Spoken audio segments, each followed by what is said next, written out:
We are in the Leo South Node solar eclipse energy. It is exciting. Eclipses come twice a year, usually 4 of them, and this year is no exception. But this Leo eclipse on the South Node is very different. I'm Taylor Marsh, host of Blew My Mind podcast and author.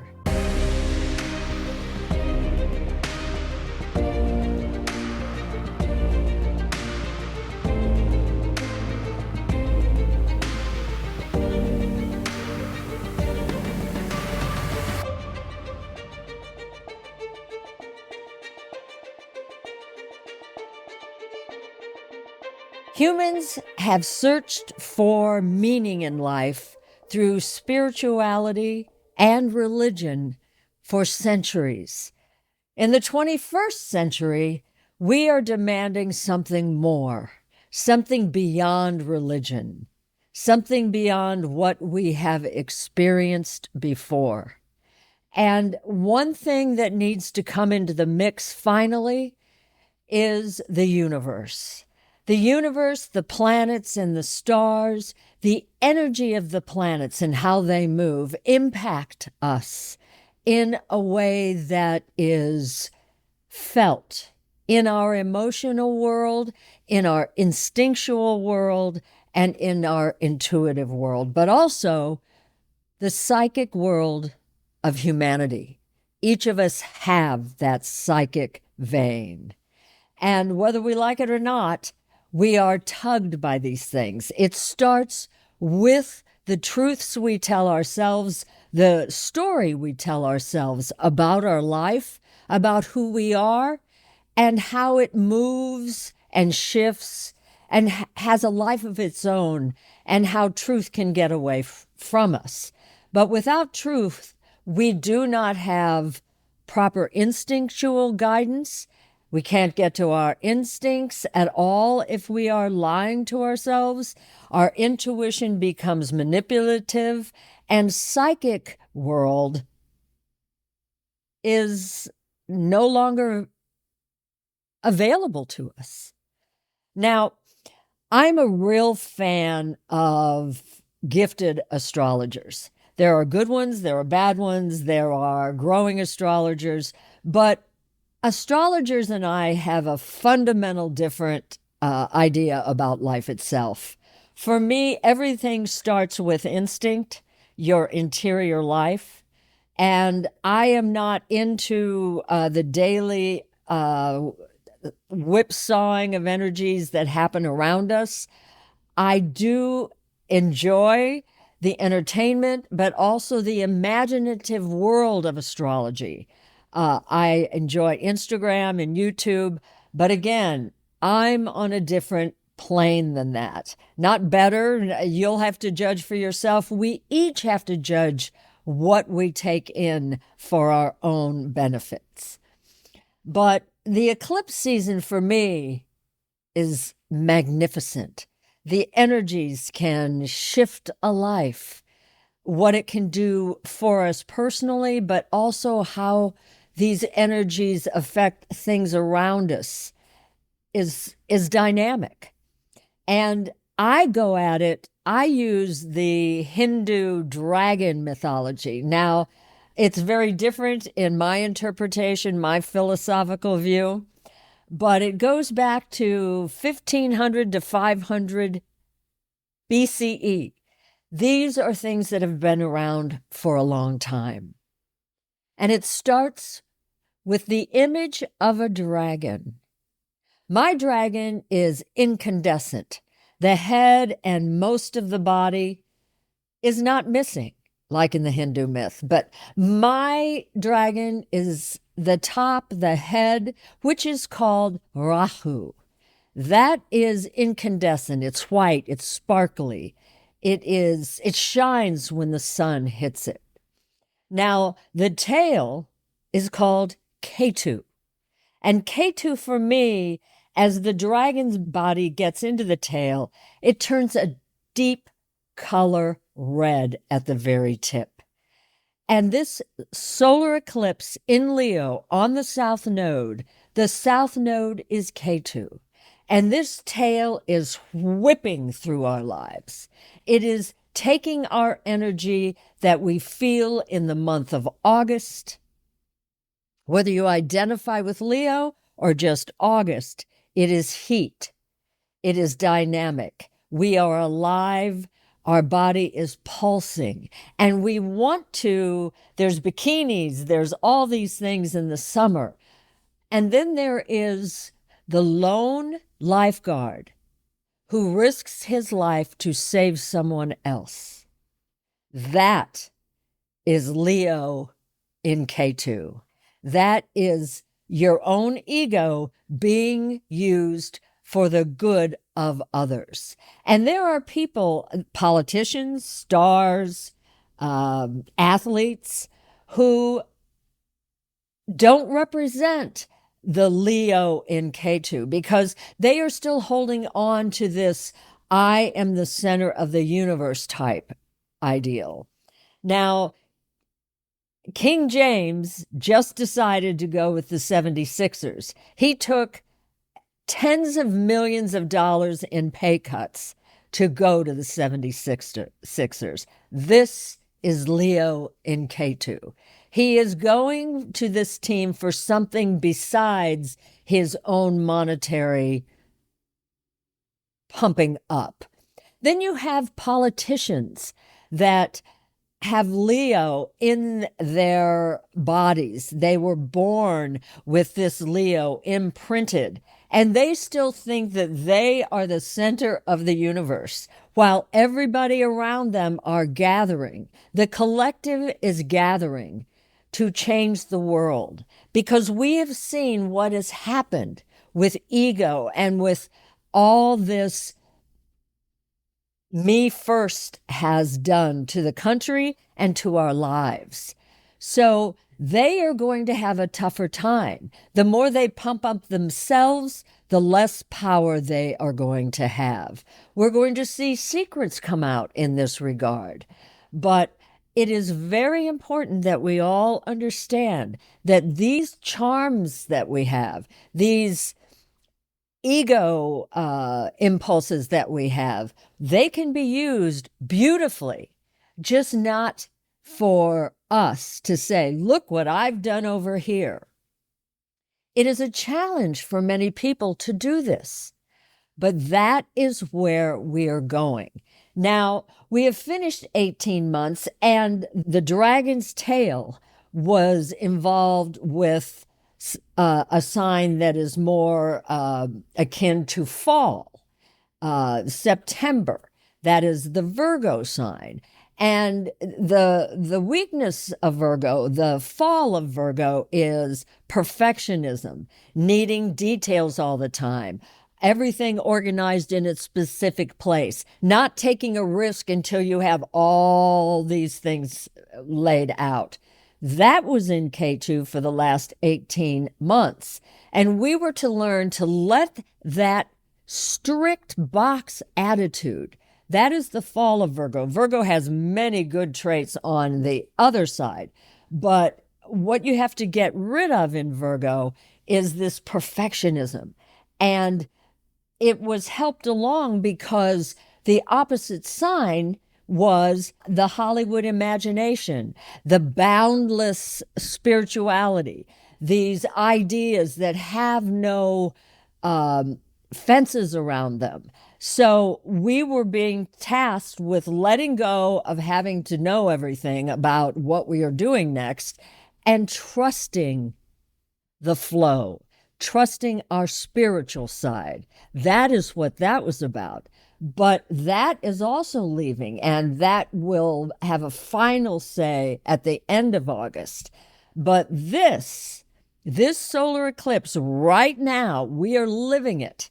This energy is taking what we let go of through Virgo and using the same thing with Leo. Let go of the strictures of having to know every item of your next move and not worrying if your ego is hurt because you make a little mistake, or maybe you do a video and your hair is askew. It's not worrying about any of that because it's the content, it's the heart of the matter. And Leo is all about heart, but not the heart of I am, look at me, the heart of I am powerful, and I am going to help the other. And with the Virgo lessons, we are to let go of that Virgo lesson because we are to have learned it already, and we go into this new phase. This is 18 months, and then the next 18 months is this. And Leo this time next year is a whole nother level of leveling up.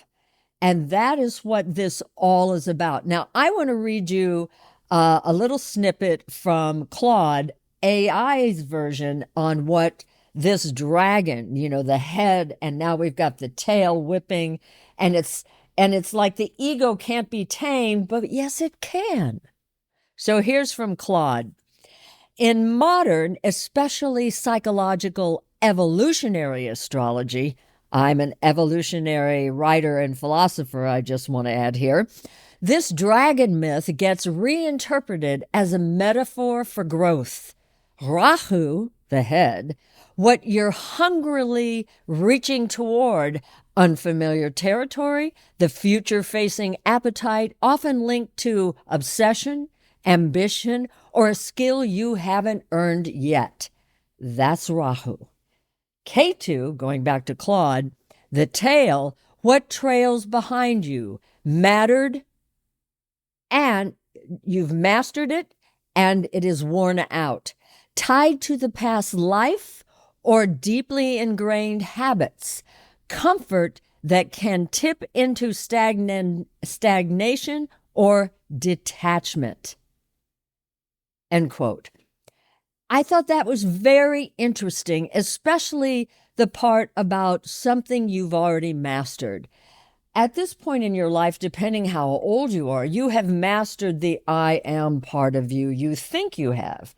But these eclipses come to change you because we start out having a roadmap lit up for us, maybe by our parents or by our guardians or by our own designs.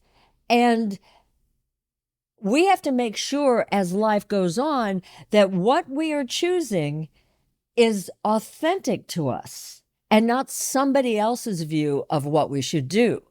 And that is the kicker here. What Leo is and how you use your charms, your passions, your gifts, what you're good at, not what you love, but what you are good at. That is the key. And sometimes what you're good at, you have to get through some emotional things before you can actually step out and embrace that authentic gift of yours that you must turn to. Now, with the Leo solar eclipse on the South Node, I have to tell you, it hit me in a particular place. And that is when I was in performing. I started when I was really young, before I was even 10. And I had an agent in my early teens. And this agent was all about my looks. I did commercials before I ever got a big performing gig. I did commercials.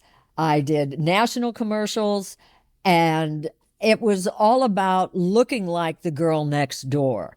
Then I was a type when I started performing. I was all about selling myself in front of really big producers, whether it was Broadway or out in Hollywood. And it was all about my looks. Of course, I had to have the talent to back it up, but it was the whole package. Women were different in my generation, and we've barely gotten out of looks are everything, but it was all based on that. And that's why when I was really young, I was barely 13, I became Miss Teenage St. Louis, went to the Miss Teenage America pageant, which was huge for me at the time.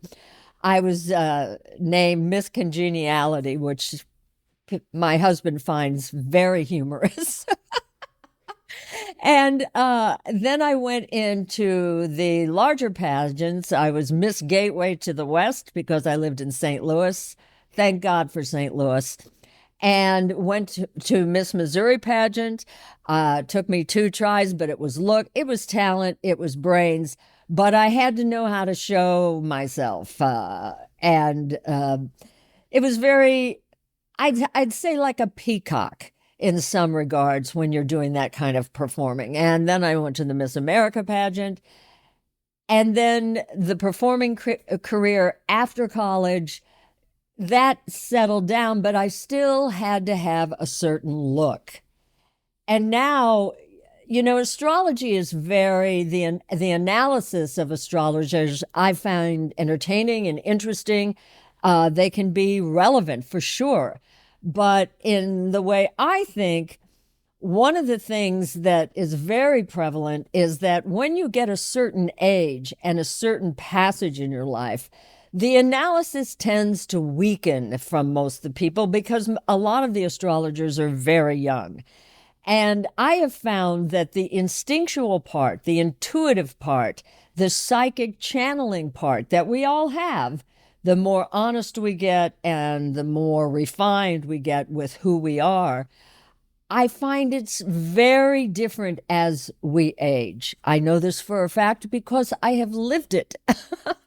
And it is interesting how these eclipses, when you get older, they become stronger catalysts, my experiences, especially when any part of you has had trauma. Trauma is released in different ways, but I find that the eclipses certainly are a catalyst for this. And at this point in my life, I guess my third act, my final act, it is very different coming forth, forgetting about my ego, and letting this South Node eclipse in Leo, letting myself be honest about my gifts, about human gifts. It's not that I'm psychic and this is amazing. It's that humans are all psychic. We work through the mind in our own lives to see what future we want and then also the future that is ours. Sometimes our authentic gifts shock us. And I can tell you that applies to me. It blew my mind that I am doing this, that I'm talking about the eclipse in this way. The eclipse last September was tectonic for me. I can name every eclipse that was.